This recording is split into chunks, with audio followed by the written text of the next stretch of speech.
Let us open our Bible on Proverbs 20, verse 21. Praise the Lord.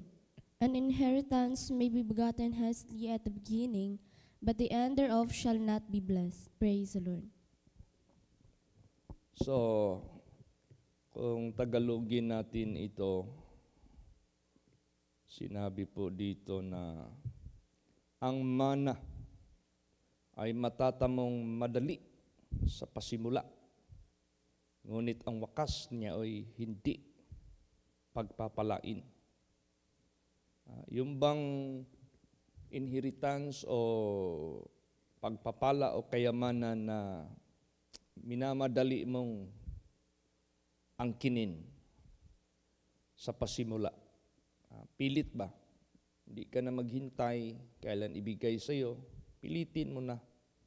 Parang bunga yan ng kahoy o puno. Palagay na lang natin prutas.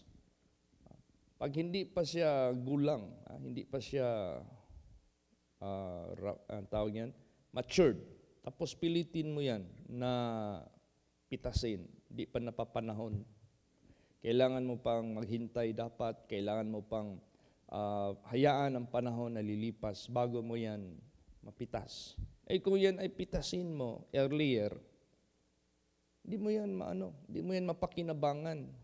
Pagdating ng panahon, pagbiak mo yan, pagbukas mo yan, hindi mo makain yan. So, ganun din ang ating kalagayan sa sanglibutang ito. Kailangan nating maghintay sa Diyos.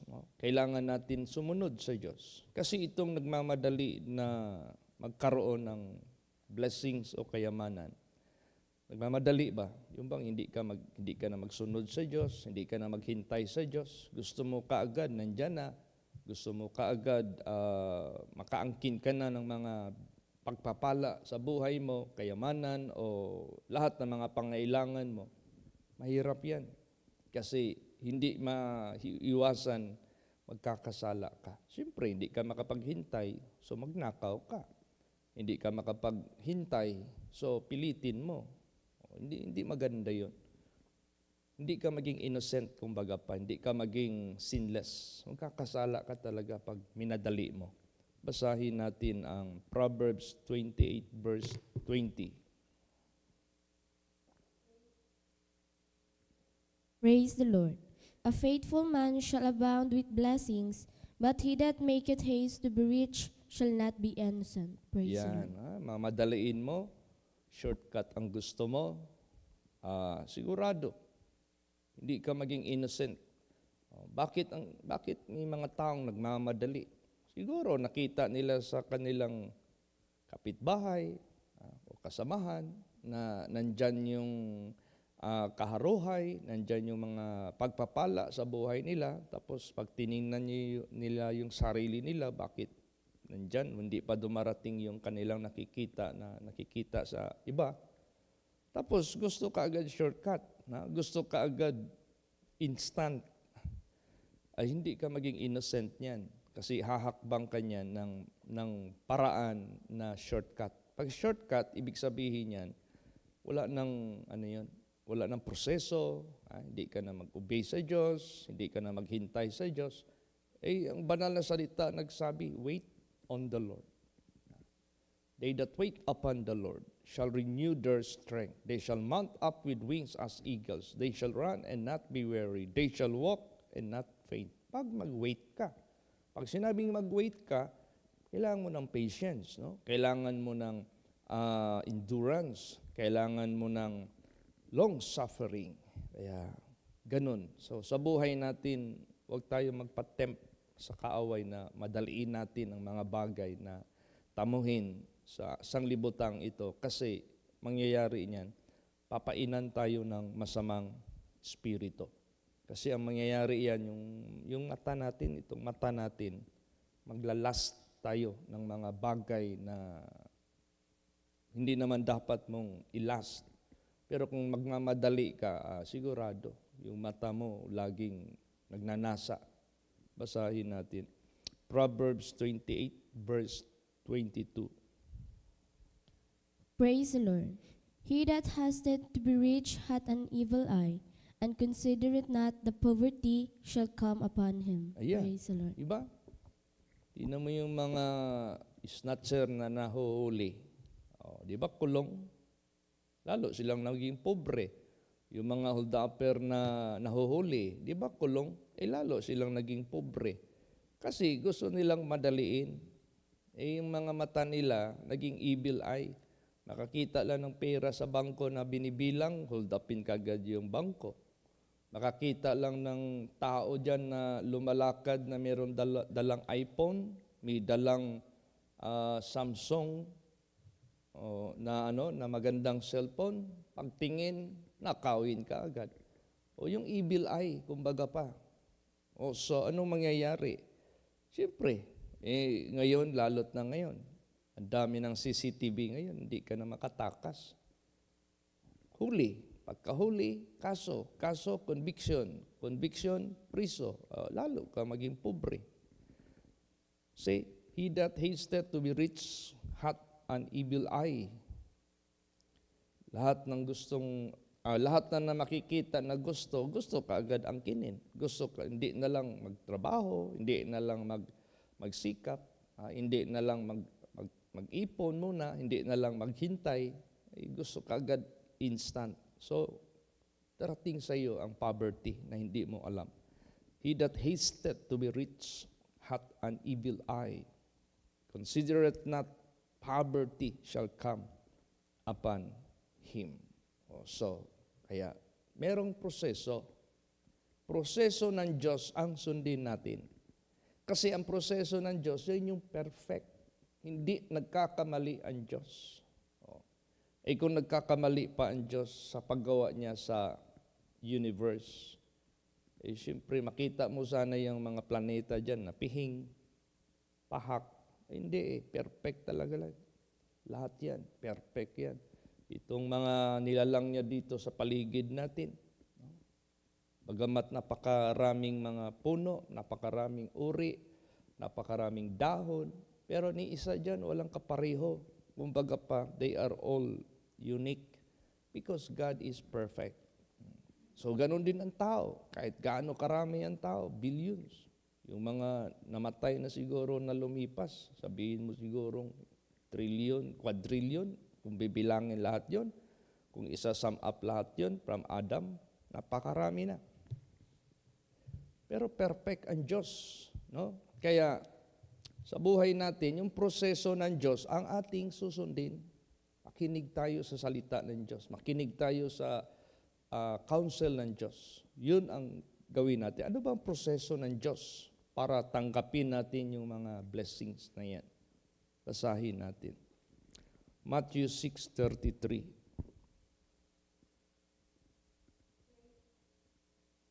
Praise the Lord.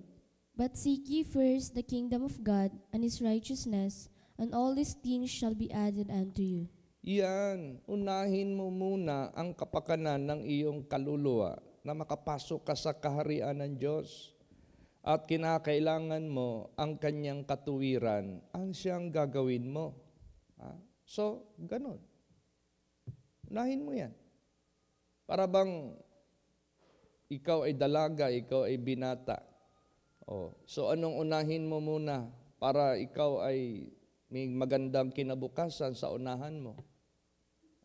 Siyempre, mag-aral ka muna. Tapusin mo muna yung elementary, secondary, kolehiyo, pasahan mo ng board, kung merong exam na board yung iyong kurso, pagkatapos, makatapos ka makapasa, maka-apply ka ng trabaho, magpakatino ka sa trabaho mo para ma-promote ka bago ka mag-asawa.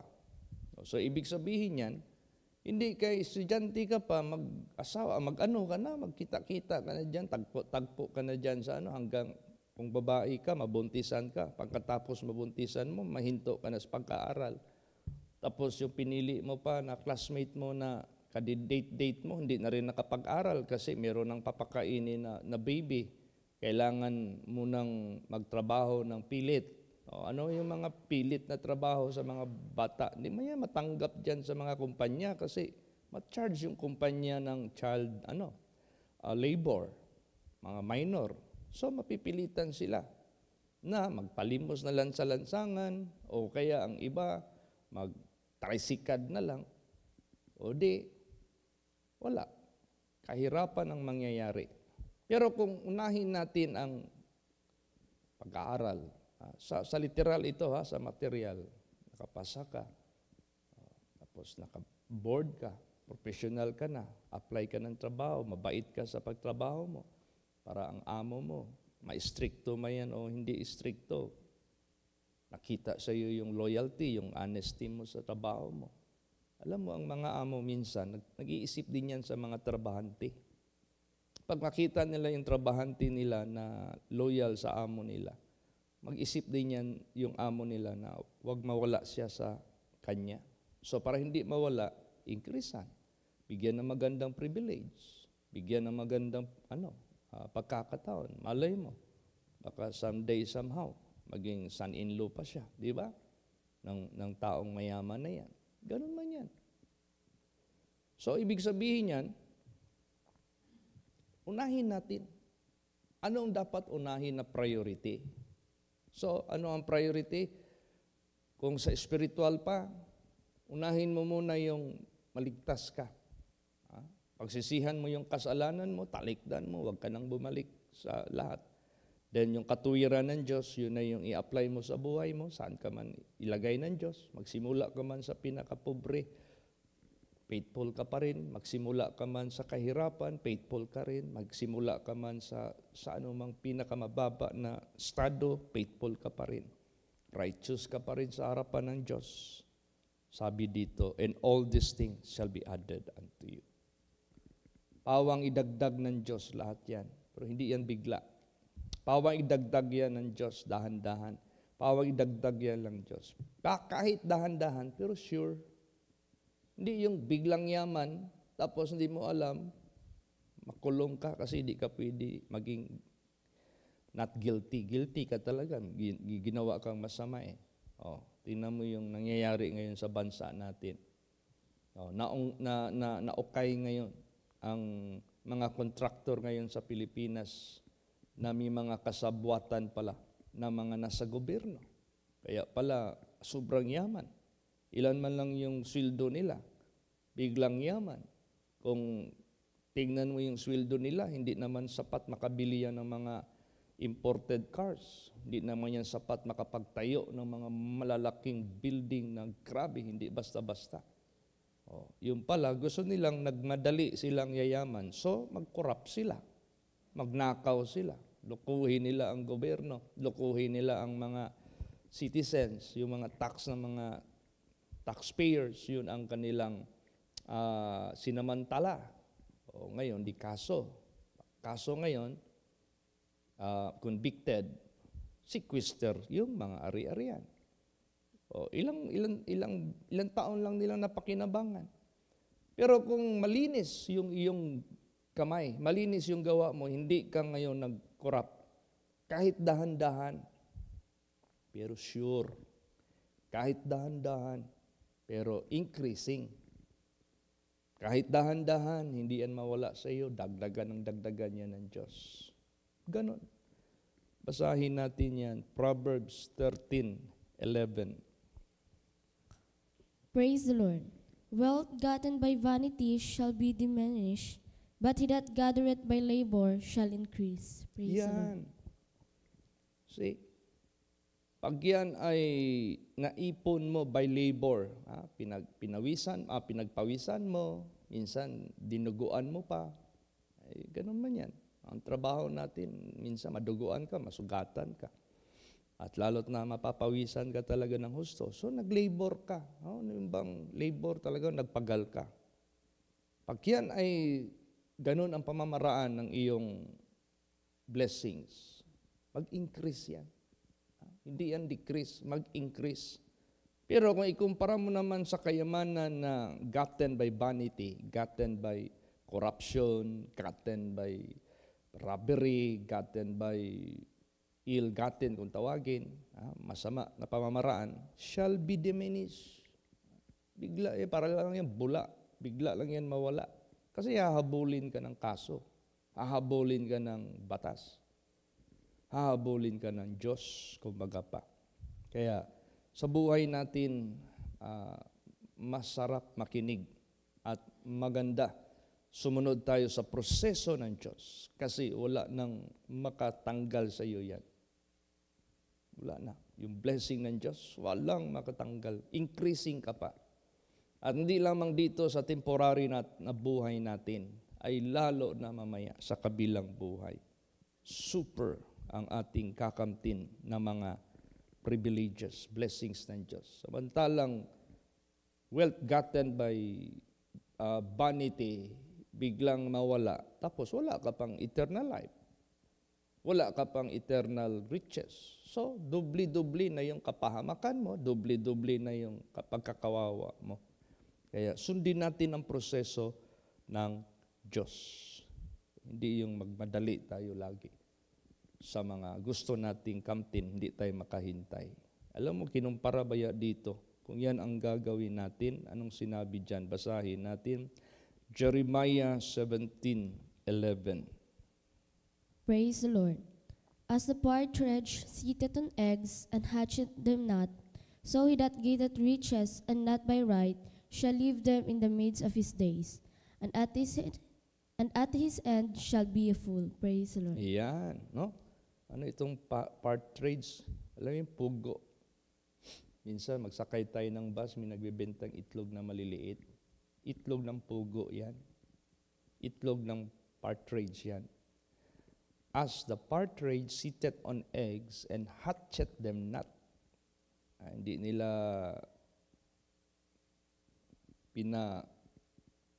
dating na mag-hatch o maging ibon din sila. Iniwanan na nila. So he that getteth riches, not by right, shall leave them in the midst of his days, and at his end shall be a fool. See, ganun. Hindi mo mapakinabangan ng maximum talaga na pakinabang. Kaya sa buhay natin, trabaho lang tayo. No? Ano yung pinapatrabaho ng Diyos sa buhay natin? Sige lang, tuloy-tuloy lang. Huwag ka lang magmadali, huwag ka lang mainggit sa iba na nauna sa iyo. Baka sila nagsimula rin na nauna sa iyo, o di nauna rin silang makaangkin ng blessing. Hindi mo pwedeng sabihin, bakit yan? Mas nauna pa ako sa kanya. Bakit mas marami siyang natatanggap na blessing? O nauna ka nga sa kanya, baka hinto ng hinto ka rin. Hinto ng hinto ka rin gagawa ng mabuti. Pag ganun-ganon ka, so mapuputol yung dapat i-imbak ng Diyos sa iyo. Di ba? Meron ditong mensahe na sabi ng Diyos, Ephraim, Ephraim, anong gawin ko sa iyo? Kasi imbis ibigay ko na yung blessing sa iyo, kaso yung katuwiran mo, yung righteousness mo, parang clouds in the morning. Alam mo yung clouds in the morning? Kahit maglabas pa tayo dyan, tapos ng devotional natin, tumingala tayo sa langit. Di ba may clouds? Titikan mo yung clouds. Mag-iba-iba na yung forma. Minsan nandyan, minsan nandoon na. Minsan nandyan, nandoon na. Hindi steady. So pag yung righteousness natin hindi steady, ang Diyos malito. Malibog ng Diyos, ano na ba? Malito na ang Diyos. Ephraim, Ephraim, anong gagawin ko sa iyo? Kasi yung righteousness mo, parang clouds in the morning. Palipat-lipat. Parang isang hamog sa kaumagahan. Pagdating ng alas 8, alas 9, alas 10, yung hamog, mawala na dyan. Kaya sa buhay natin, consistent tayo. Praise the Lord. Para tuloy-tuloy yung kanyang ibibigay sa atin na proseso na pangako ng ating Panginoong Diyos. So mag-labor tayo. Yung kinakain natin, mula yan sa ating pinagtrabahoan. Yung ating, lahat na ating mga tinatangkilik sa buhay natin. Puro yan mula sa ating paglibor. Basahin natin. Psalms 128 verse 2. Praise the Lord. For thou shalt eat the labor of thine hands, happy shalt thou be, and it shall be well with thee. Praise the Lord. Nag-labor ka. Nagtrabaho ka. Karapat-dapat mo lang tanggapin yan. Karapat-dapat mo lang matamo yan. Anong sinabi dyan? Thou shalt eat the labor of thine hands. Kakainin mo yung mga pinagtrabahoan ng iyong mga kamay. Malipayon ka. Mahimo ka magmalipayon. O kana ikaayo kanimo. You are protected by the God of the universe who is the Creator. You are protected by the living God. Walang makaagaw sa iyo. Ikabuti mo yan. Ma-enjoy mo yan sa buhay mo. Matatamo mo yan sa buhay mo. Pero, you have to labor. Kailangan ka rin, mag-labor ka rin. Mag-ano ka rin, magsikap ka rin. Steady. Tuloy-tuloy. Walang ano. Alam mo yung mga kwento ng meron akong kilala ng nanay ko na nagtrabaho dyan sa Samolco. Nagsimula lang siya sa messenger. Messenger lang. Tapos habang naging messenger siya sa Samolco, nag-aaral siya para makatapos sa kurso. Tapos nag-aral siya, nakatapos. So, hindi na siya naging messenger. Inabsorb siya ng company. Simula siya sa mababa lang na position. Alam mo, hindi nagtagal, mga ilang taon. Naging na siya. Nilagay na siya sa accounting. Tapos nilagay na siya doon sa assistant manager. Tapos nilagay siya sa branch manager. Alam mo ngayon, saan na siya ngayon? Nandun na sa main. Siya na yung manager sa main. Saan nagsimula? Messenger. Janitor. Pero dahil hindi siya naghinto sa kanyang pagkaaral, hindi siya naghinto sa kanyang kabutihan na pinakita sa kumpanya, wala siyang record na ng lustay o kaya nagnakaw, wala siyang record na ng hilabot, wala. Tuloy-tuloy. Tingnan mo, kahit dahan-dahan, pero sure, increase. O kaya tayo, pag nag-labor tayo sa Panginoon Diyos, kahit dahan-dahan, pero sure yan, increasing pa yan. Basahin pa natin. Isaiah 3 verse 10. Praise the Lord. Say ye to the righteous that it shall be well with him, for they shall eat the fruit of their doings. Praise the Lord. Sabihin nyo sa mga righteous na hindi gumagawa ng kalukuhan, hindi gumagawa ng mga kasalanan, na ikabubuti sa Kanya at kakainin nila ang bunga ng kanilang mga gawa. O yun, sure. Di tayo mapahamak. Walang hahabol sa atin na batas. Walang hahabol sa atin na kamay ng Diyos para tayo parusahan. Kaya masarap magsunod sa proseso ng Diyos. Sundin lang natin ang proseso ng Diyos. Mag-ano lang tayo. Be patient lang. Be patient. Lahat ng mga inanasa ng puso natin kahit matagal, darating yan. Because God will give the delight of your heart. If you delight yourself in the Lord, He will give the desires of your heart. Kahit dahan-dahan, pero patungo na yan. Hintayin mo. For the vision is yet for an appointed time, but at the end it shall speak and not lie. Though it tarry, wait for it. It will surely come. It will not tarry. Hindi mo lang mapansin, nandyan na. Para lang panaginip. No? Para lang nanaginip ka, Lord. Nung una, tinitingnan ko lang ito. Ngayon, nandito na ako. Nung una, tinitingnan ko lang sa ibang tao. Ngayon, nahahawakan ko na. Noon, tinitingnan ko lang sa mga taong umaasinso. Ngayon, ginagamit ko na. Sinasakyan ko na. Ganun man yan. Pero, dumaan ka ng proseso. Dumaan ka ng paghihintay, dumaan ka ng pagtitiis, dumaan ka ng lahat ng mga proseso. Dinaan mo lahat. Walang shortcut. Pero sure, 100% yan. Basta hindi ka lang magmadali. Basa pa, Deuteronomy 28 verse 4. Praise the Lord. Blessed shall be the fruit of thy body, and the fruit of thy ground, and the fruit of thy cattle, the increase of thy kind, and the flocks of thy sheep. Praise the Lord. Yan, pati ang bunga ng iyong katawan. Yung anak mo. Pati yung mga maging anak mo, ibibless yan ng Panginoong Diyos. Bright, mabait, matalino, maliban sa bright, matalino pa. Grabe na. The blessed shall be the fruit of thy body, the fruit of thy ground. Ano mang itatanim mo dyan, ay maganda ang bunga, hindi masakitin. Mag-alaga ka ng mga hayop, ay sigurado, mataba sila. At lahat ng mga kahayupan mo, mag-increase sila. Pati ang mga tupa mo, mag-increase pa yan sila. So, ganun. Walang decrease sa mga righteous, walang decrease sa mga consistent na nagsusunod sa proseso ng Diyos. Kaya ano ngayon ang final advice sa atin lahat?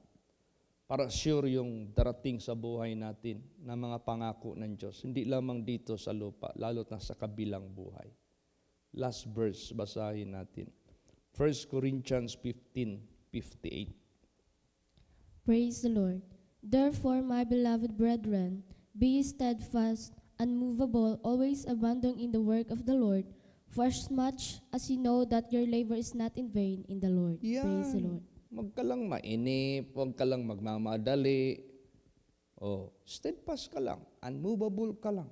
Always abounding ka lang sa gawain ng Panginoong Diyos. Huwag kang humiwalay sa paggawa sa gawain ng Panginoong Diyos. Sapagkat alam ninyo na ang inyong mga pagpapagal ay hindi mahulog sa walang kabuluhan sa Panginoon. Panginoon, opo, siya yung mag-reward eh. Panginoon, siya yung mag-increase. Panginoon, siya yung mag-save. Panginoon, siya yung mag-provide. Pag hindi yan in vain sa Panginoon, ikaw na ang pinaka-blessed na tao dahil ang Panginoon hindi nakakalimot, hindi nagpifail. Pero kung sa tao mo yan ipakita, ang tao namamatay. Wala na, hindi na magawa yung pangako. Sa tao mo yan ipakita, ang tao limited. Hindi niya, lahat ng pangako niya, hindi niya yan lahat matupad. Pero ginawa mo yan sa Panginoon at hindi in vain sa Panginoon, ay nako, sabihin ko po sa inyo. Sino ba yung Panginoon na yan? Ang may-ari ng lahat. Magawa niya anong gusto niya gawin sa langit, magawa niya rin anong gustuhin niya dito sa lupa. Kung gustuhin ka ng Diyos, ipa-increase, mag-increase ka talaga. Kung gustuhin ng Diyos na ibigay sa iyo yung ninanasa ng puso mo, basta mabuti lang, ibigay talaga yan ng Diyos. Hindi talaga yan i-withhold. Di ba? Sinabi diyan, God will not withhold any good thing to them that walk uprightly. Ganun. So, habang nag-i-increase ka, mag-ingat ka rin. Huwag mo ilagay yung puso mo dyan sa nag-increase. Kung nag-increase ka, mag-ingat ka rin. Pina-increase ka ng Diyos para mag-increase ka rin sa good works. Para mag-increase ka rin sa pagpuri sa Diyos. Mag-increase ka rin sa pagluwalhati sa Diyos. Hindi kayo nag-increase ka na. Tapos nag-decrease yung spirituality mo. Nag-increase ka na sa material. Naghina naman yung spirituality mo. Ay, hindi na yon. Tukso na yon sa buhay mo. Ang riches. Hindi na yan blessing. Di ba? They that become rich fall into diverse temptations. Ito tuloy nakapahamak sa kanila. Sa atin, steadfast tayo. Nagsimula tayong mahirap, nag-increase tayo dahan-dahan. Kung saan man makarating yung pag-increase mo, huwag ka pa rin makilos. Steadfast ka pa rin, unmovable ka pa rin. Kasi ang law of God, law of salvation and righteousness, increasing yan. And you will settle up to the highest level. Ganun. Kaya unmovable tayo. Kasi pataas pa yan ang pataas. Walang limit yan. Kung sa elevator pa yan, kung punta ka doon sa boards, Dubai, mataas na building, mag-start ka sa ground floor, tapos gusto mo magpunta doon sa peak, parang 85 floor ata yan. Sabihin mo, dito ako sa 85, pak, tagal. Parang pataas ng pataas. Hanggang maghinto ka. Sa atin naman, pataas ng pataas.